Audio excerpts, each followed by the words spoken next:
continue now with the remainder of the venison marketing session. So what we'll do for the next hour or so is that I'll take you through an overview of DINZ activity, what we've been up to. You'll then hear from the remaining exporters, Katrina Allen from Alliance, Sharon Angus from Silver Fern Farms, and then concluding with John Sadler from Mountain River Venison. We'll then do what we've done similarly just now and have some time for some questions. So first, giving you an update on what we've been doing at DINZ, and we can really divide our work program into two key groups. And the one I'll talk to first is about what we're doing in the Passion to Profit program. So there are two key work streams that we're concentrating on. And you've heard a little bit about the first one, which is about trialling Cervena into summer menus into the Benelux, which Ben and Jared have touched on already. And I'll pick up on this in a little bit as well. The second is about understanding where our next market might be.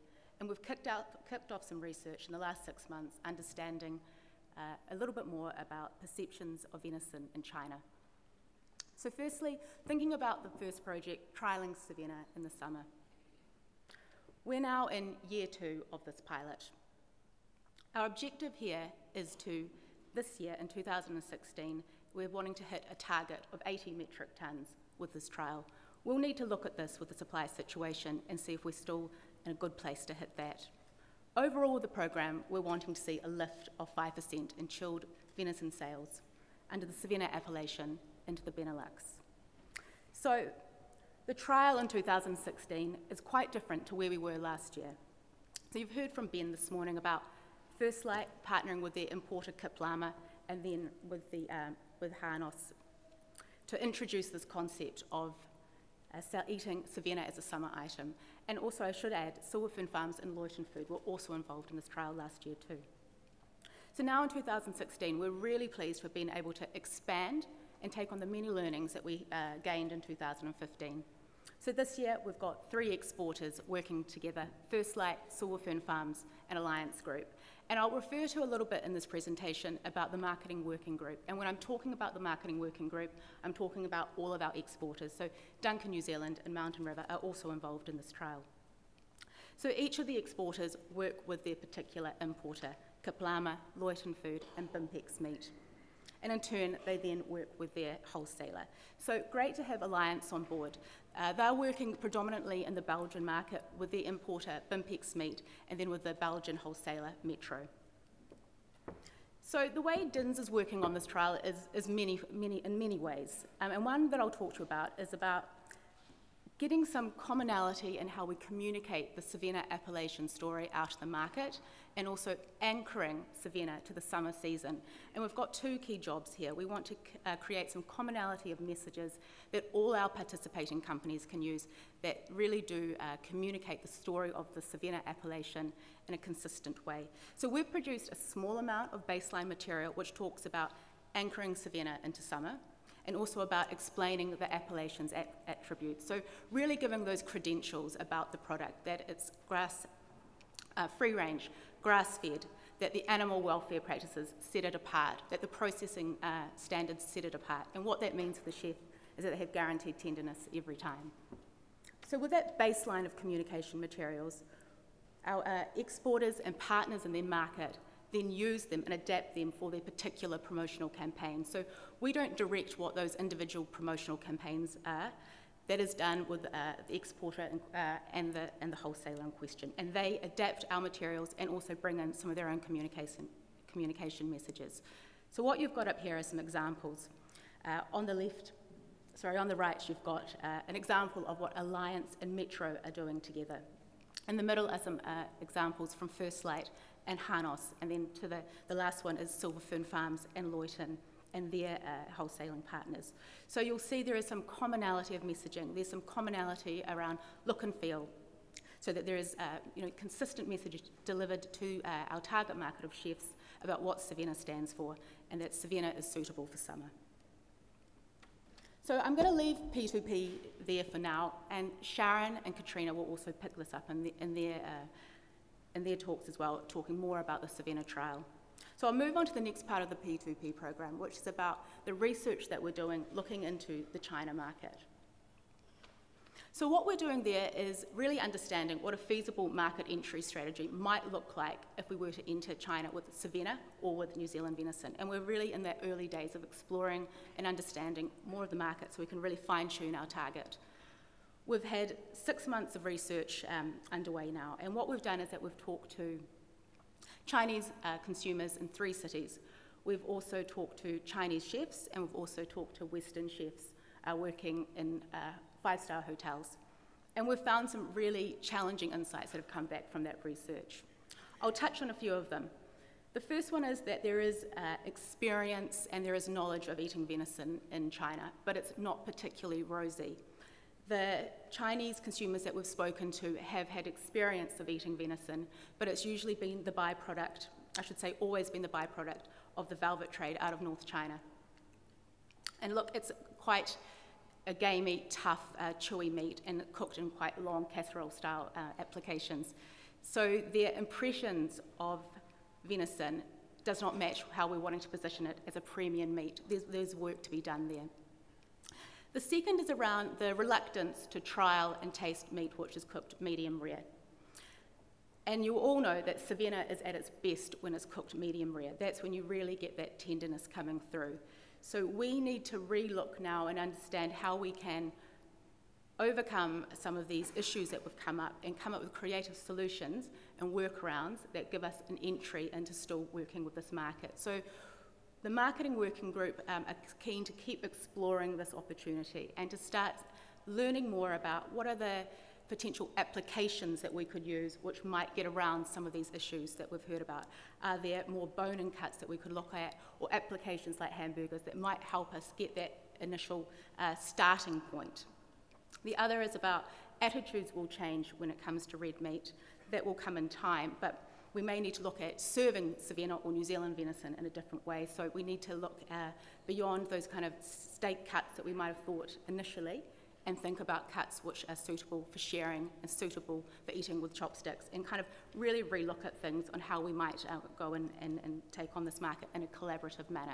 So still more work to be done here is my kind of key message on this one. Very much a work in progress, it's early days. So I'll leave P2P now and talk about, when we're not working on P2P at DINZ, the other areas of work that we concentrate on. So there's 4 pillars of work that we look to achieve. Supporting account development in Europe, supporting account development in North America, joint promotion with our exporters, and then a small amount of funds is directed to promotional support in New Zealand. All of these pillars of work are supported by DINZ services, and the best way to describe that is that we concentrate a lot here on chef resources, so really getting Graham Brown out in the market to our customers, and also working more and more now with Chef Shannon Campbell, who's a Kiwi chef based up in Berlin, who we're able to call upon now and use as a backup for Graham when Graham's not available to be in market. In terms of European key account development, what we're doing there, and our focus has shifted slightly this year. We're looking to focus on maintaining and growing our key accounts in Germany, but also supporting market diversification outside of Germany.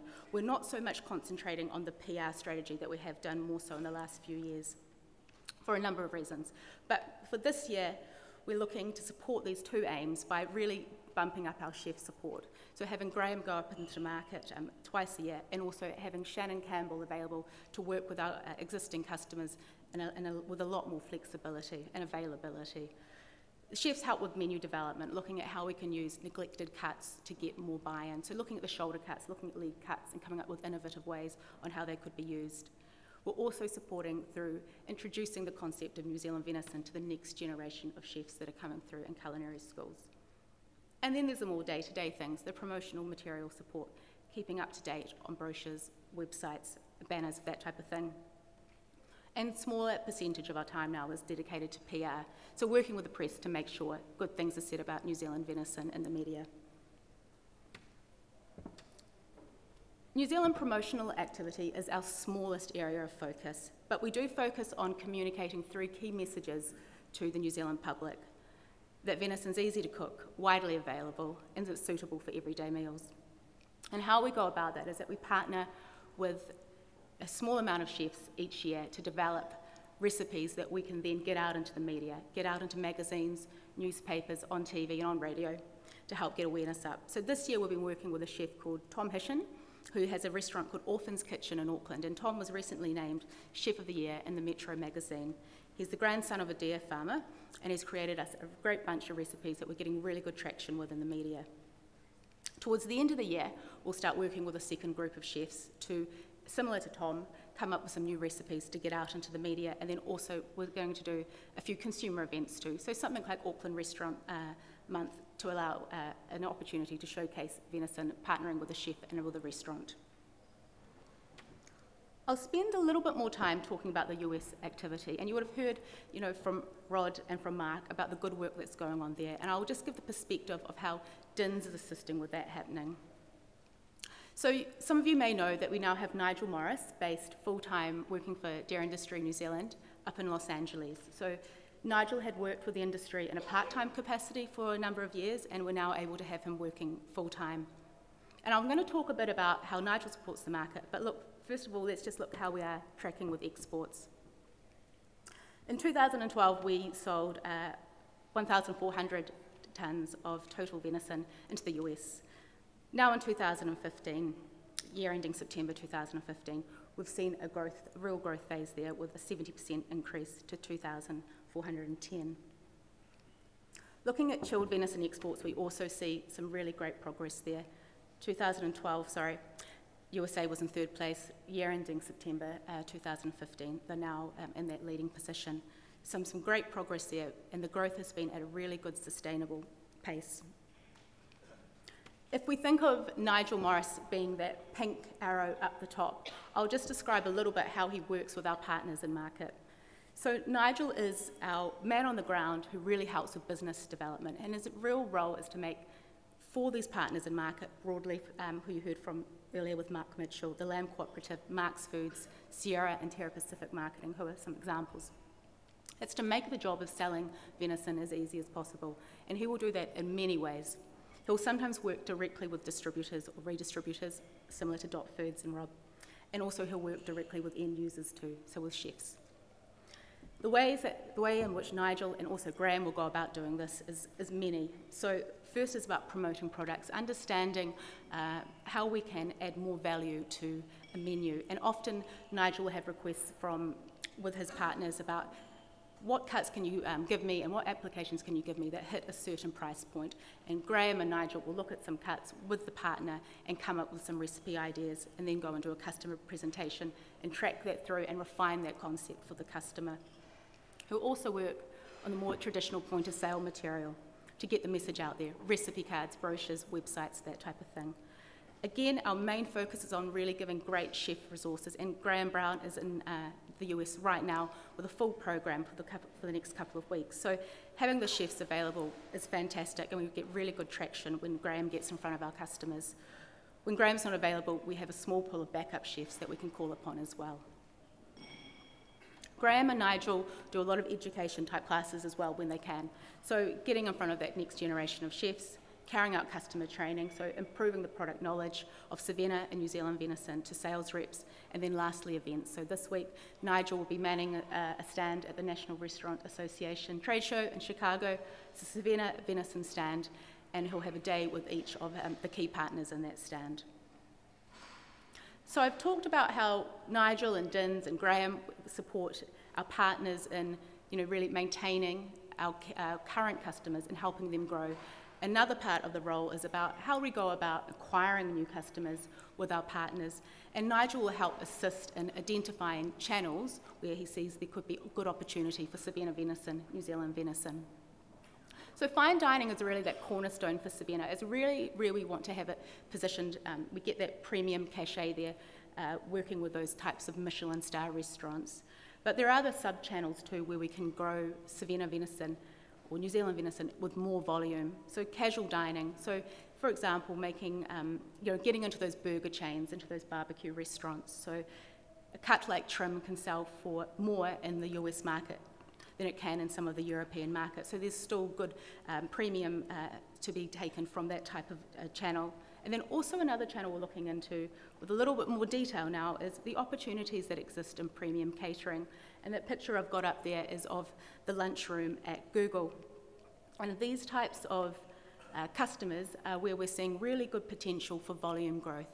So I've put up a couple of names there that you may be familiar with, and the thing I found really interesting is that there are loads of these types of companies in the US where there's thousands of people on site, professionals who are working crazy hours and trying to come up with the next big thing, and the employers really want to give them great restaurant-style menus.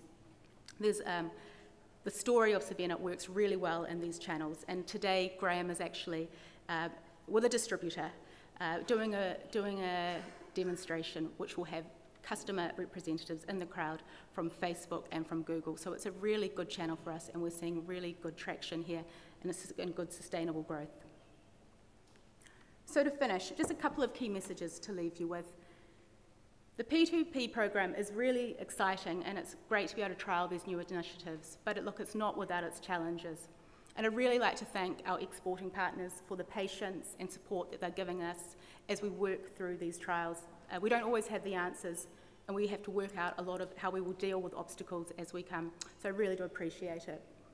The second are the challenges we're facing next in the continuity of supply. We have a challenging situation ahead of us, and our exporters are faced with really tough decisions on servicing our new markets and also keeping up supply to their existing markets. The P2P program has set modest goals in terms of volumes. We want to open up these markets and understand the opportunity and build them and have them ready for when the supply situation does turn the corner. And lastly, the focus on the US market is going well.